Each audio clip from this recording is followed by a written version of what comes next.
ঢাকা 12 আসনে আমার সম্মানিত ভোটার ভাই বোন বন্ধুরা এবং অভিভাবক যারা আছেন তাদের দৃষ্টি আকর্ষণ করছি। আমি তারেক প্রজাপতি মার্কার প্রার্থী। আমি বেশ কিছু আমাদের নির্বাচনী এলাকায় ঘোরাঘুরি করছিলাম। তো যে তৎপরতা দেখছি এটা আসলে নেগেটিভলি না, সব কিছু আমার কাছে পজিটিভলি লেগেছে। আমাদের বন্ধুরা যারা নির্বাচন করছে এখানে তাদের বিষয়ে পজিটিভলি আমার লাগছে। সবাই ঘোরাঘুরি করছে, সবাই রেডি আছে, প্রস্তুত আছে নির্বাচনের জন্য। তো এরপরেও কিছু শঙ্কার জায়গায় আছে। বিভিন্ন জায়গা থেকে খবর আসছে, আমাদের আসনে না অন্য আসনগুলোতে খবর আসছে যে নির্বাচন কেন্দ্রের মধ্যে আগে থেকেই বিভিন্ন প্রার্থী লোকেরা ঢুকছে। আমাদের আসনে আমি এটা দেখিনি। এটা একটা ভালো, সব কিছু মিলিয়ে এখন পর্যন্ত ঢাকা 12 আসনে আমার কাছে পজিটিভলি লাগছে।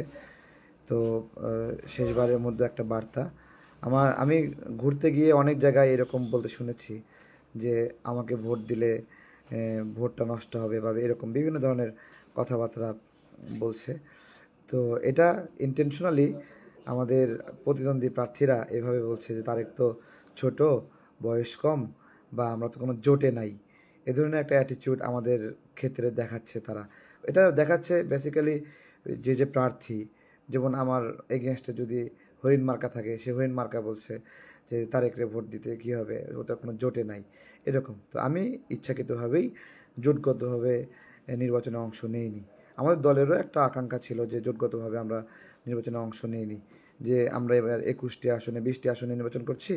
আমরা তো 4 দিন আগে অনুমোদন পেয়েছিলাম আমাদের প্রজাপতি মার্কাটা। তো এটা পরবর্তীতে আমরা সেটা দেখা যাবে। তো এইটা হলো সামগ্রিক বিষয়। একটা ছড়ানোর চেষ্টা করছে যে আমাকে ভোট দিলে ওই ভোটটা হার জিতের জন্য কোনো কাজে লাগবে না। তো আপনারা আমার বন্ধুরা যারা আছেন, আমার বড় ভাইরা, আপনারা মনোবল হারাবেন না।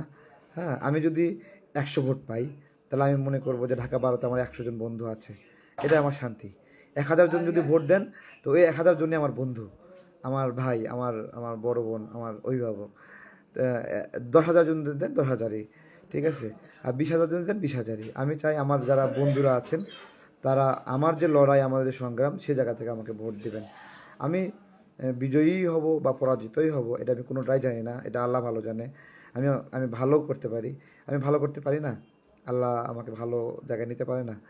এই যে এখন যারা অনেকে অপছন্দ করছে, মুহূর্তের মধ্যে কোনো কারণে আমাকে পছন্দও করতে পারে, সেটা জামাতের ভাইরাও পছন্দ করতে পারে, জানি না তারা কখনো করবে কি না। কিন্তু বিএনপির ভাইরা করতে পারে, আওয়ামী লীগের ভাইরা করতে পারে, বা নিরপেক্ষ মানুষগুলো আছে, মুক্তিযুদ্ধের পক্ষের মানুষগুলো আছে, তারা করতে পারে। তো দেখা যাক, এটা আমার যারা ভোটার ভাইরা আছেন এই ধরনের কথাই কান দিবেন না যে আমাকে ভোট দিলে এটা তো বিজয়ের জন্য ভোট না, এরকম। তো আপনারা আপনাদের জায়গা থেকে, আমি আমি আপনাদের ভাই, আপনাদের বন্ধু, আপনাদের সন্তান। তো আপনারা আপনাদের জায়গা থেকে আপনাদের ভোট যারা আমাকে দেওয়ার জন্য চিন্তাভাবনা করেছেন তারা এটা করবেন, এইটা হলো বিষয়।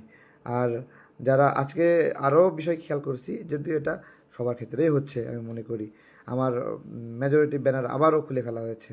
আমরা একদিক দিয়ে লাগাই আর একদিক দিয়ে খুলে ফেলা হচ্ছে, এরকম একটা কাহিনী। আমার কোনো চিহ্ন রাখার কোনো রকম অবস্থা এরকম রাখা হচ্ছে না, ঠিক আছে। তো এটা শুধু আমার ক্ষেত্রে হচ্ছে তা না, এটা জামাতের ক্ষেত্রেও হয়তো বা হচ্ছে।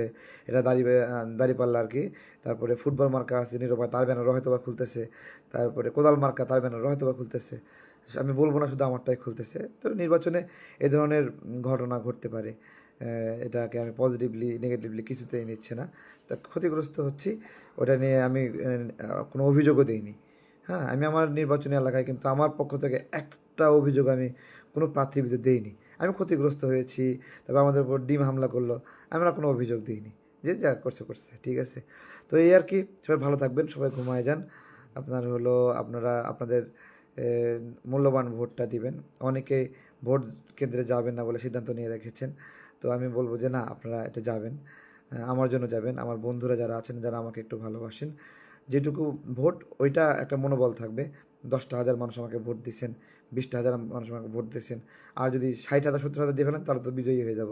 কারণ ঢাকা 12 আসনে প্রায় 15টা প্রার্থী আছে। 15 প্রার্থীর মধ্যে আপনার হলো গড় অ্যাভারেজ করলেও 3 লাখ ভোট, অ্যাভারেজে কত করে আসে? 60-65 করে আসে। যাই হোক, এই 80,000 ভোট পেলে সে হয়তো বা জয়ী হবে। আমি মনে করি এতটুকু ভালোবাসা আমাকে আপনারা যারা ভালোবাসেন, বস্তুত এখানে অন্য প্রার্থী যারা আছে তাদেরকে এখানে মানুষরা এখনও কেউ সরাসরি দেখেওনি, যায়নি। টাকার জন্য লোকজন ঠিক করে দিয়েছে মহল্লায় মহল্লায়, তারাই লিফলেট দেয়, তারাই কথা বলে, তারাই প্রচারণা করে। আমি আমার জায়গা থেকে আমার প্রস্তুতির সক্ষমতা ছিল, অর্থের সক্ষমতা ছিল, ঠিক আছে, যে কারণে আমি অনেক লোক এমপ্লয় করতে পারিনি। আমি আমার জায়গা থেকে হেঁটে হেঁটে পুরো নির্বাচন এলাকায় আমি গিয়েছি, আমি আমার জায়গা থেকে কাজ করেছি, খালি গলায় চিৎকার করে বলেছি অথবা মাইকে বলেছি। পরবর্তীতে আমার বন্ধুদের সহযোগিতায়, বড় ভাইদের সহযোগিতায় বেশ কিছু লিফলেট ব্যানারও করা হয়েছে। এই কিছু মিলে আমার নির্বাচনী প্রস্তুতি। আমি ওইভাবে সেভাবে অফিস টফিস এগুলো সাজানো হয়নি, এগুলো অনেক ব্যয়বহুল মিজার। তবে আমরা আমরা হলো পুলিং এজেন্ট শতভাগই দেওয়ার চেষ্টা করতেছি এখন পর্যন্ত আমাদের 90% পুলিং এজেন্ট আমাদের হয়ে গেছে। 10%-এর মতো একটু ঘাটতি আছে। আমরা আসলে কোনো রাজনৈতিক পরিচয়ের পুলিং এজেন্ট নিচ্ছি না। ধরেন যিনি বিএনপি, আমরা যদি বুঝতে পারি সে বিএনপির সমর্থক, তাকে আমরা এড়িয়ে চলতেছি। আমরা যদি বুঝি জামাতের সমর্থক, এড়িয়ে চলতেছি। এক্স্যাক্টলি নিরপেক্ষ মানুষ অথবা বিএনপি জামাতের যেহেতু প্রার্থী আছে তারা বাদ দিয়ে অন্য কেউ যদি থাকে সেগুলো নিচ্ছি। আমাদের পুলিং এজেন্টের মধ্যে কিছু আওয়ামী লীগের ভাই বন্ধুরা আছে না? আছে। সব মিলাই আমাদের বিভিন্ন ধরনের কার্যক্রম আছে। অর্থাৎ কনফ্লিক্ট অফ ইন্টারেস্ট হয় না এরকম ব্যক্তিদেরকেই আমরা পুলিং এজেন্ট হিসেবে নিয়েছি। যে আমি পুলিং এজেন্ট নিয়োগ দিলাম, দেখা যাচ্ছে যে সে কোদাল বা ফুটবলে দালালি করতেছে অথবা সে দাঁড়িপাল্লা দালালি করতেছে, তাহলে তো পুরা সাপে বর হয়ে যাবে তাদের জন্য, ঠিক আছে? তো ওই জন্য এটা আমি আমার মতো করে একটু নিরপেক্ষ মানুষগুলো অথবা যারা নির্বাচন করতেছে না সেই ধরনের মানুষগুলো দিয়ে দিয়েছি। তো সবাই ভালো থাকবেন। আমার বন্ধুরা যারা আছেন, এক্স্যাক্টলি যারা বন্ধু, আমার বড় বোন, আমার বড় ভাই, সবার প্রতি অনুরোধ, আপনারা ভোট কেন্দ্রে যাবেন। অনেকে বিভিন্ন কারণে ভোট কেন্দ্রে না যাওয়ার সিদ্ধান্ত নিয়েছেন, এটা থেকে সরে এসে আমার জন্য যাবেন, ঠিক আছে? আর অনেক অনেক মানুষ আছে, আমাকে ভোট দেওয়ার অনেক কারণ আছে, সেই জায়গা থেকে আপনারা ভোট দেবেন আমি ইনশাল্লাহ বিশ্বাস করি। হ্যাঁ। তো ভালো থাকেন, ফলাফল যেটাই হোক। আমি আসলে আর না মার্কা টার্কা বলা যাবে না, সবাই মার্কা জানে। এই মার্কা কী বলবো, মার্কা যাবে। আপনারা সবাই ভোট কেন্দ্রে আসেন ইনশাল্লাহ। আর একটা বিষয়, হা না বিষয়ে, ভোটের বিষয়ে অনেক একটা কৌতূহল আছে। শুনেন, হা না বিষয়ে আমার উত্তর হলো বাইতুল মোকাররমের খতিব যেটা বলছে ওইটা, ঠিক আছে? হ্যাঁ, না যেটা বলছে বিষয় হলো হা না বিষয়ে আমার ভোট দেওয়ার অধিকার আছে, যেমন আমার না ভোট দেওয়ার অধিকার আছে, এটাই আমার বক্তব্য, ঠিক আছে? হ্যাঁ, তো যে যেটা বোঝেন না বোঝেন, ঠিক আছে? একজন লেগছে তুই 5,000 ভোটও পাবি না রে তারেক, তাহলে যাক আপনাদের জায়গা পরিবর্তন হয়েছে। হ্যাঁ, এই নাইমুল ইসলাম আপনারা কমেন্ট করছিলেন আমি 12 আসনে 12টা ভোট পাবো, সেখান থেকে 5,000 আসছেন, ঠিক আছে? তো না সেটা হইতে পারে, ঠিক আছে? আল্লাহ ভরসা, আল্লাহ হলো দেখার মালিক, ঠিক আছে? তবে আমি আমার আসনে কোনো প্রার্থীর বিরুদ্ধে কোনো অভিযোগ দিইনি, এটা আমার একটা ভালো লাগা, ঠিক আছে? অনেকে আছে না, আমি অভিযোগ দিয়ে অবস্থা শেষ, আমি কোনো প্রার্থীর বিরুদ্ধে কোনো অভিযোগ দিইনি। এমনকি এক্স্যাক্টলি আমার আসনে যে জামাতের প্রার্থী, তা আপনার হলো তাকে আমি সরাসরি সামনে জীবনে দেখি নাই, বুঝছেন? হ্যাঁ, এবং তার কোনো বক্তব্য আমি জীবনে শুনি নাই, বাট সে বেটা আমার বক্তব্য প্রতিদিন শুনছে, ঠিক আছে? আমার জানাইছে, কিন্তু আমি শুনি নাই, ঠিক আছে? তো নীরব ভাইয়ের কথার সাথে সামনাসামনি কথা বলছি, কিন্তু বক্তব্য আকারে কোনো দিন বক্তব্য শুনি নাই। নাগরিকরা শুনছেন কিনা আমি জানি না। তারপরে কোদাল মার্কার বক্তব্য তো আমি শুনি, বক্তব্য শুরু হলে তার শেষ হয় না। সাইফুল ভাই অনেক কথা, অনেক ভালো বক্তব্য দেয়, সমস্যা নাই। কিন্তু আপনার হলো আমার বন্ধুরা যারা আছেন সবাই ভালো থাকবেন, ঠিক আছে? আচ্ছা, মুক্তি পাওয়ার আওয়ামী লীগের ভোটার বেশি হাজির হবে, সত্যি বড় কঠিন। আওয়ামী লীগের ভোটাররা, আচ্ছা, আওয়ামী লীগের যে সকল বন্ধুরা আছে, হ্যাঁ, তারা আমাকে ভোট দেবে, আমি জানি তারা আমার জন্য ভোট কেন্দ্রে আসবে। এই আসনের ক্ষেত্রে একটু ভিন্ন হবে। হ্যাঁ, সারা দেশে যেটা হবে, ভোট দেবে না কিন্তু না ভোট দিতে যাবে, তাদের একটা প্রাণ প্রস্তুতি আছে, গণহারে না ভোট দিতে যাবে, ঠিক আছে? তো আপনারা দিয়ে না দেন, সমস্যা নাই। আমার বড় ভাই যারা আছেন তারা আপনাদের মতো করে সিদ্ধান্ত নিন। আর এই আসনে যারা মুসলিম সম্প্রদায় তো বড়, তো তাদের একটা বন্ধুত্ব আছে আমার সাথে। খ্রিস্টান সম্প্রদায়ের বন্ধু যারা আছেন তাদের সাথেও যোগাযোগ আছে, কথাবার্তা হয়েছে। হিন্দু সম্প্রদায়ের ভাই বন্ধু যারা আছেন তারা আছেন। তো এই জায়গা থেকে আপনার সংখ্যালঘু সম্প্রদায়ের প্রায় 70,000 মতো ভোট আছে। তো আমি জানি না তারা আমাকে পছন্দ করবে কি করবে না। একটা সময় তারা আমাকে অনেক অপছন্দও করতো, তারপর আবার পছন্দও করে, এরকম বিভিন্ন রকম আছে। তো দেখা যাক, ঠিক আছে, যাই হোক। শোনেন, আমি আপনাকে বলি, আমি কি সমস্যা, কি সমস্যা অবস্থা চলতেছে, আমার ভাই বন্ধুরে আটকে দিছে আজকে রাস্তার মাঝখানে। এটা ভিডিও কলে কথা বললাম, ওরা খাবার আনতে গেছে খাবার আনতে গেছে সবাই, কোনো কেন্দ্রে ঢোকে নাই। আহ,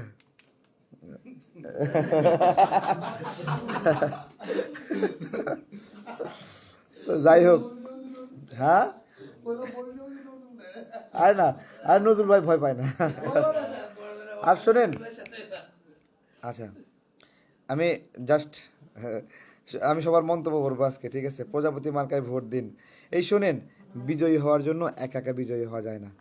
আওয়ামী লীগের যারা মনে করেন আমি ভোট পাওয়া দরকার, তাদের বিষয়ে একটু বলি যে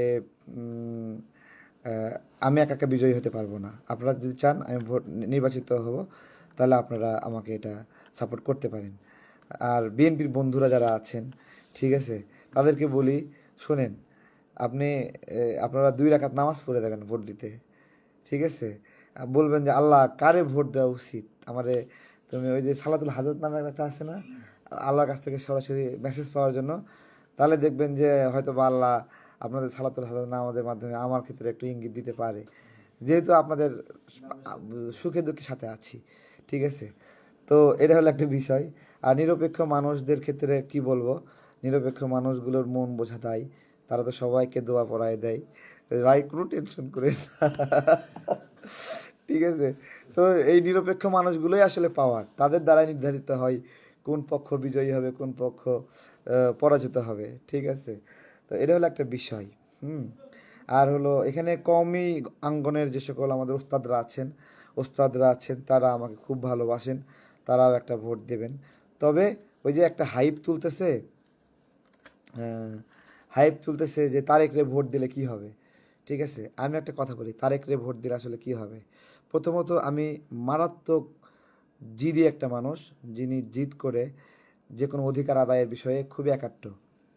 তাহলে এই বিষয়ে একটা কথা বলি, আমি যখন অনশন করতেছিলাম, তো অনশনের চতুর্থ দিনে ডাক্তার বলল আপনার রক্ত পরীক্ষা করা দরকার, যে কোনো সময় ব্রেন অ্যাটাক হতে পারে। তো আমি বললাম কি রক্ত পরীক্ষা করে কী লাভ। তো বলছে পটাশিয়াম সোডিয়াম লবণের যে তারতম্য হয় এই কারণে ব্রেন স্ট্রোক করে, পরীক্ষা করা দরকার। তো আমি করলাম, তো পেট তো জ্বালা পোড়া করে, আমি তো মরতে চাই না আসলে, বুঝছেন, মরতে ইচ্ছা করে না। তো তখন চিন্তা করলো না, না, পেটে ক্ষুধা লাগুক, জ্বালা পোড়া হোক, আলসার হোক, যাই হোক, ভালো হবে, কিন্তু ব্রেন স্ট্রোক হলে তার বাঁচবো না। তো তাহলে ঠিক আছে, সোডিয়াম পটাশিয়াম আপনারা পরীক্ষা করেন। তো পরীক্ষা করে দেখলো আসলেই অবস্থা খুব খারাপ। হয়তো ভয় পেয়ে গেলাম, তারপরে স্যালাইনের মাধ্যমে আমাকে সেটা পুশ করলো, ঠিক আছে। কিন্তু সত্যিকার কথা, এই অনশনের মধ্য দিয়ে অনশনের মধ্য দিয়ে আমার নিজের কাছে অস্বাভাবিক মানুষ মনে হয়।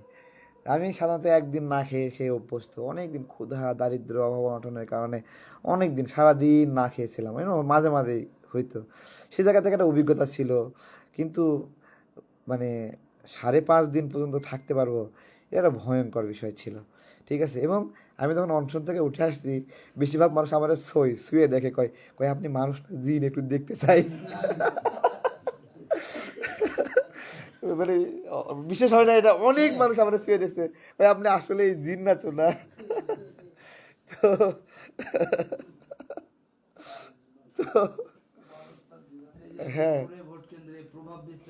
করছিলাম এই মাত্র, এই দেখেন এইটি হচ্ছে তো তো আমি মানুষ না জিন এটা চিন্তা করে, তো আমি জাস্ট আমার একটা অনশন, আমার আমার ডেডিকেশন, আমার লড়াই, আমি কোনো ভেজাল দিই না, ঠিক আছে। মানুষ না লড়াই কি করে, 2 মিনিটের জন্য বের হয়ে আবার চলে আসে। আমার মনে আছে আমরা 24-এ নির্বাচনের সময় নির্বাচন কমিশন ঘেরা হয়ে গেছি, পুলিশ তো দেখে সব দৌড় দিচ্ছে, বাট আমরা 15-20 জন মানুষ ছিলাম, 70-80 জন, 15-20 জন মানে বসে গেছি, উঠবো না। পুলিশ কয় ভাই আমাদের চাকরি যাবে, ভাই ওঠেন, ভাই ওঠেন। আমরা উঠতে ইচ্ছা করতেছিল না, কিন্তু এই বেচারাদের চাকরি বাঁচানোর জন্য আমরা উঠছি সেখান থেকে, ঠিক আছে। তো আমি ঢাকা বারবার আসলে আমাদের বন্ধুরা যারা আছেন, আমার বড় ভাই, সবার ক্ষেত্রে বলতেছি আত্মবিশ্বাস ধরে রাখেন, 1,000 যদি বন্ধু পাই, 1,000 যদি ভোট পাই, আমি মানে কসম করে বলতেছি ওই 1,000 আমার বন্ধু, এই 1,000কে নিয়ে এই এলাকার যত সমস্যা আছে সব সমাধান করা সম্ভব। ঠিক আছে, যে রাস্তা গর্ত হয়েছে না, ওইখানে যে এমপি হবে ওর ছবি রেখে আমরা ফুল দিব এখানে, যে এমপি সাহেবের অকাল মৃত্যুতে আমরা তো আমাদের অনেক ইয়ে আছে, আমরা লড়াই একটা করবো। ঠিক আছে, আল্লাহ ভরসা আমার বন্ধুরা যারা আছেন, যারা দেখছেন। ঠিক আছে, তারপরে বিভিন্ন সময় বিভিন্ন কারখানায় বেতন টেতন দেয় না, কোনো টেনশন করেন না, আমরা একসাথে আছি, যা ঘোরাঘুরি করবো। নাম যখন লিখাইছি হারি জিতি আমরা একসাথে মহব্বতের সাথে কাজ করব ইনশাল্লাহ। ঠিক আছে, একসাথে ইনশাল্লাহ কাজ করব। হ্যাঁ, একসাথে। আর আমার যে সকল শুভাকাঙ্ক্ষী বন্ধুরা আছেন, নিজ নিজ জায়গা থেকে ঢাকা 12-র বন্ধুদেরকে ফোন দিয়ে বলবেন, হয়ে যাবে, আল্লাহ ভরসা। আমি তো বলতেছি যে অন্য প্রার্থী যারা আছে তাদেরকে কেউ চিনতেও না, আমাকে আপনারা জানেন, যাকে জানেন তাকে তো নিরাপদ মনে করেন, তাই না? একদমই চিনতেন না, আপনারাও চিনতেন না, এখনও চেনেন না। নাম বলতে বললে এখানে নাম বলতে পারবেন না আপনারা।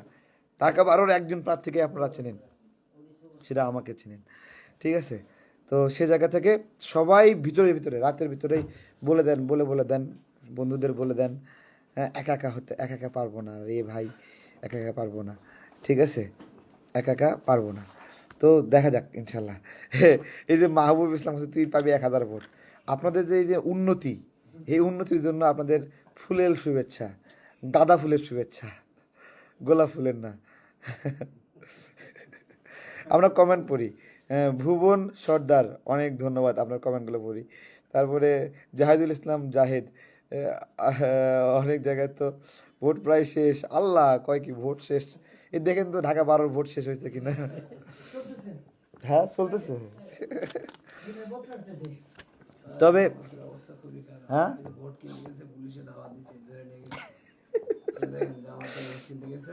জিএসএম, এই শোনেন, একটা কাজ করবেন, শোনেন, আমাদের যারা ভোট কিনতে যাবে না, আসলে একটা দুঃখজনক, আমরা এত লড়াই সংগ্রাম করে রাজনীতি মাঠে থাকি, আর কই থেকে কোনো একটা ব্যবসায়ী আসবো, জামাতের নমিনেশন নিব, টাকা ধার দেবো। আমরা একটা ব্যানার বানাইছি 60 টাকা স্কোয়ার ফিট, 7.5 টাকা স্কোয়ার ফিট। জামাতের যে প্রার্থী সে ব্যানার বানাইছে 25 টাকা 30 টাকা স্কোয়ার ফিটের দামি ব্যানার বানাইছে। এটা চকচক করে, মানে হেরে মানুষ না চিনলেও চকচকে ব্যানার থেকে এটা চিনতে বাধ্য, এরকম একটা অবস্থা। তো কি করব, আমাদের তো টেয়া নাই, আমরা লাগাতে পারিনি ব্যানার ভালো মানের। আপনারা দোয়া করবেন, আপনারা আমার ব্যানার হয়ে ওঠেন, আপনাদের অন্তরে আমার আমার প্রজাপতির সিল মারা থাকুক ইনশাল্লাহ, ইনশাল্লাহ। ঠিক আছে, আর এই যে শোনেন, সারা বাংলাদেশে আমার আমার আমার আওয়ামী বন্ধুদের একটা দাবি আছে, আপনাদের প্রতি আমাদের একটা দাবি আছে, যদি আমার কথা পছন্দ করেন। প্রথমত হলো, এই দেশটা এই দেশটা আওয়ামী লীগ এবং বিএনপির।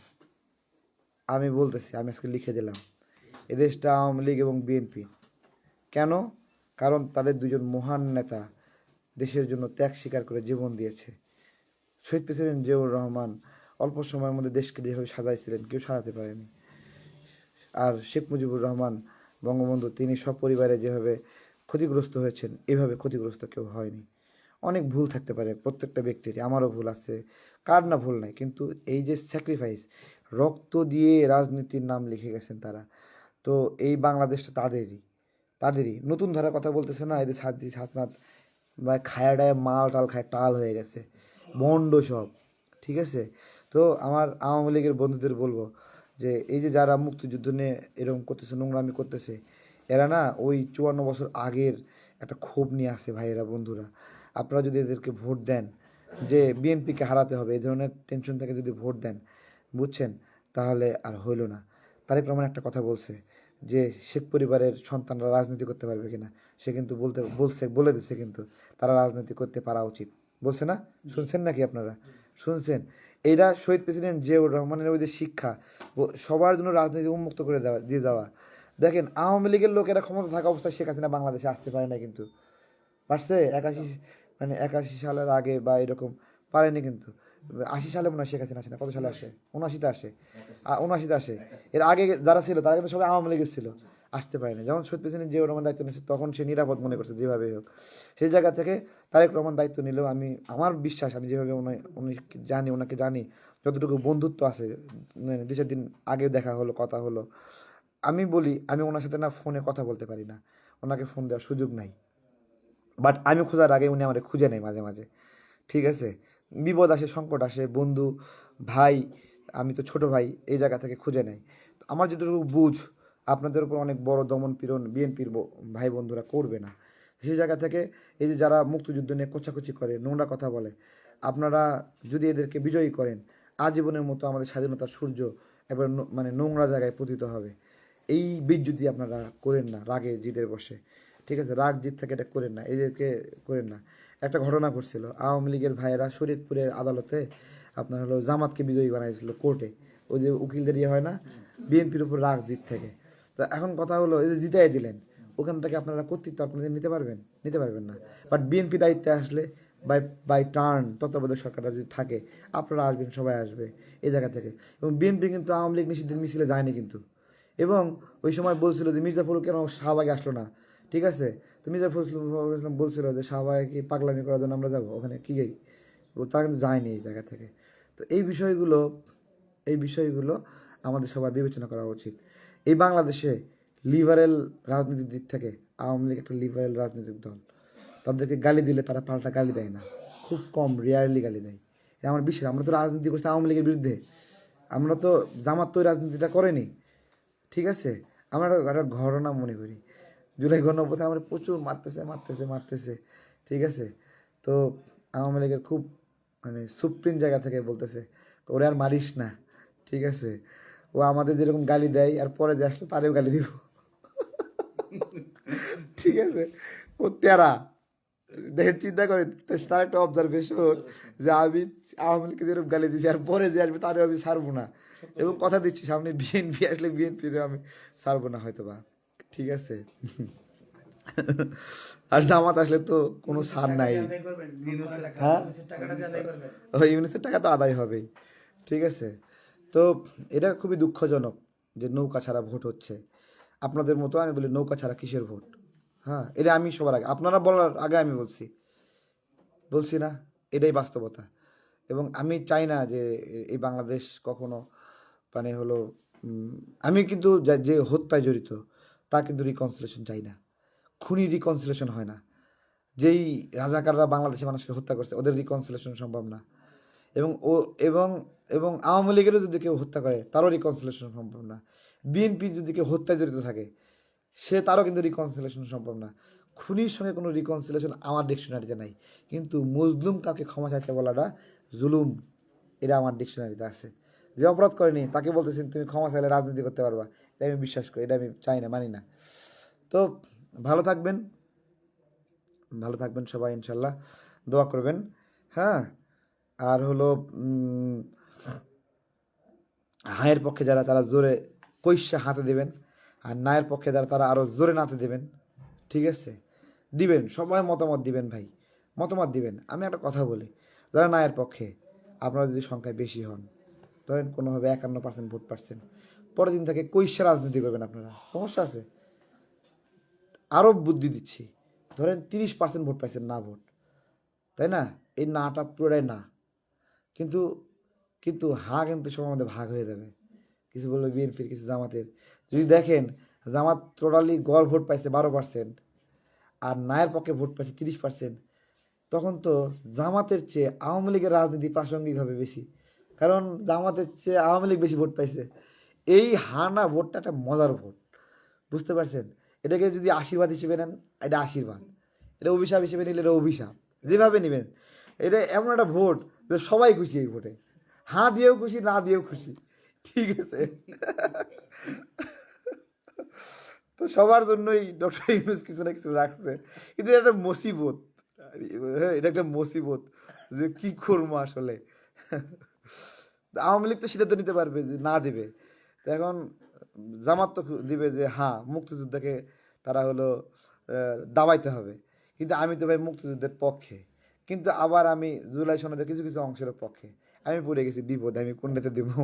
ঠিক আছে, একজন লিখছে শেখ হাসিনার মায়ের মধু আছে, মেলা মধু, ওই চিকন মেশিনে ঢুকলে ফোটা ফোটা রস বেরোতো।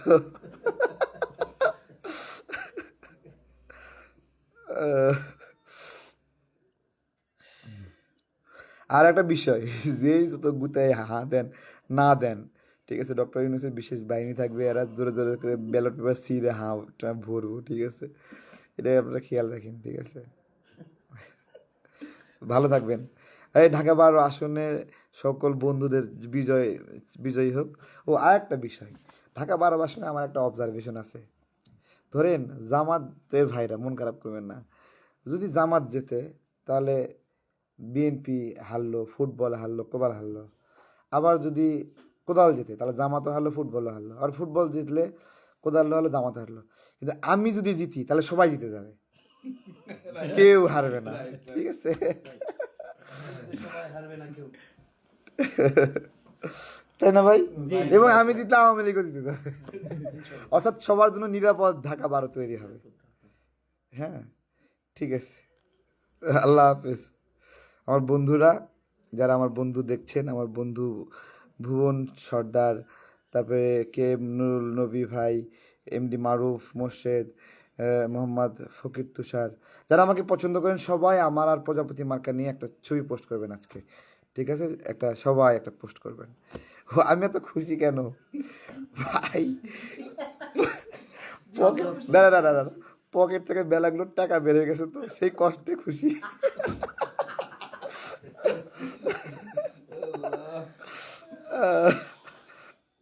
কমেন্ট অনেক ভালো ভালো করে।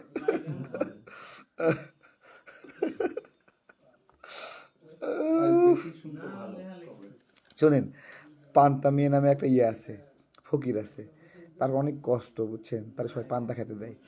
তো সে বলতেছে আমি আত্মহত্যা করবো, পান্তা খাইতে দেয় কেন সবাই? বনে আত্মহত্যা করছে, একটা সিংহ আসতেছে দেখে, না বাঘ আসতেছে দেখে সে লাভ দিচ্ছে বাঘের সামনে, তার লাভটা পড়ছে বাঘের পিঠের উপর যাই পড়ছে।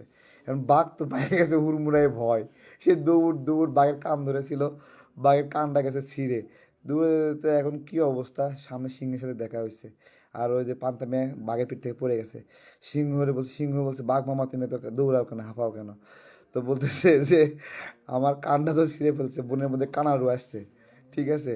সিংহ বলতেছে আমি বনের রাজা, আমি থাকতে কানারু কে রে, তোমার কান ছিঁড়ে খাইছে? তো বলছে তুমি যাই দেখো। এখন সিংহ গেছে, এখন পান্তা মিয়া আবার আত্মহত্যা করার জন্য সিংহর সামনে পড়ার জন্য লাভ দিছে। এখন লাভ দিছে, লাভ আবার সিংহর পিঠের উপর পড়ে গেছে। এখন সিংহর কেশর ধরে আছে, সিংহ তো ভয় পেয়ে গেছে, দূর মুড়ায় কেউ আমার উপরে পড়লে এত বড় সাহস।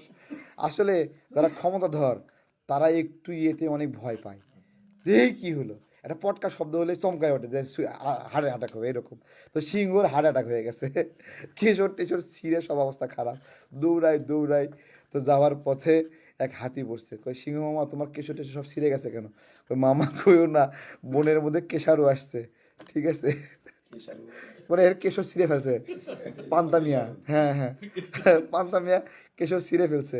তারপরে হাতি করতেছে কি এত বড় কথা, এখন হাতি সুর তুইলা রওনা দিচ্ছে যে কেশারু আর কানারু দূরে এসে একবারে যে মেরে ফেলাবো। এখন হাতি তো সুর উপর দিকে নিয়ে গেছে, এখন পান্তা মিয়া বনের মধ্যে গাছের উপর উঠে আসছে, যে সে আর কি আসবে, আত্মহত্যা করবে। তখন দেখছে হাতি গেছে, কয় হ বাঘ, বাঘ যে তাড়াইছি, সিংহ তাড়াইছি, হাতি সে কি করছে লুঙ্গিটা খুলে সুরটা গাছের সাথে বাঁধে দিছে। হাতি তো টানাটানি করতেছে, সুর আর খোলে না। তো সুর ছিঁড়ে টিড়ে লাল হয়ে গেছে, হাতি দৌড়। তো এক শিয়াল আসছে, শিয়াল বলছে, বাবা হাতি বাবা কি হয়েছে? তো বলতেছে যে মামা কইও না, বনের মধ্যে সুরারু আসছে। তো এখন শিয়াল বলতেছে যে সুরারু আসছে। তো এখন শিয়াল বলছে আচ্ছা আমি দেখি তোমরা এত শক্তি দ্বারা পরাজিত হয়েছে, আমি আমার বুদ্ধি দিয়ে এটা পরাজিত করবো। তো শিয়াল এক পা যায়, দুই পা পিছিয়ে আসে, এরকম একটা অবস্থা। স্মৃতিচারণ করতেছে কীভাবে সিংহের কেশর ছিঁচে, বাঘের কান ছিঁচে, আর হাতির সুর লাল করে দিছে। যাতে সে গেছে। এখন শিয়াল মানুষ খাবে, এটা তো পান্তা মেয়ের জন্য অপমানজনক। তো সে রাগে মেয়ে কই তুই শিয়াল আসছে আমার খাইতে, হে লাঠি নিয়ে মারতে একবার শিয়ালের পাশা লাল করে দিয়েছে। শিয়াল, ঠিক আছে, নদীতে গেছে, না নদীতে গেছে, যায় পাশা লাল হয়ে গেছে, শুকাচ্ছে, শিং মাছ দিছে ফুড়ায়, বুঝছেন। তো এখন বনের সবাই মিটিং বসছে, একজন বলছে বনের মধ্যে ভাই কানারু আছে, একজন বলছে কেশারু আছে, এগুলো সুরারু আছে, আর শিয়াল বলছে পাসারু আছে, শুধু পাসা লাল করে দেয়। তো এখন শিয়াল মিয়া হয়ে গেছে পান্তা, পান্তা মিয়া হয়ে গেছে বনের রাজা। সিংহ বনের রাজা না, বাঘও না, বনে আর কেউ ঢোকে না। তো এখন কালকে যে ঘটনাটা ঘটবে, আমাদের ঢাকা 12 আসনে কোদাল ভাই তো অনেক শক্তিশালী, বিএনপির ভাইদের সাথে নেছে, ফুটবল ভাই অনেক শক্তিশালী, ঠিক আছে, আর দাঁড়িপাল্লা সে তো আরো মহা শক্তিশালী, তার ডাইরেক্ট আল্লাহর কানেকশন আছে। এখন সবগুলো মারামারি করে আমি মনে হয় থাকে যাবো একা একা। তো প্রজাপতির জন্য সবাই দোয়া করবেন, ভালো থাকবেন, আসসালামু আলাইকুম।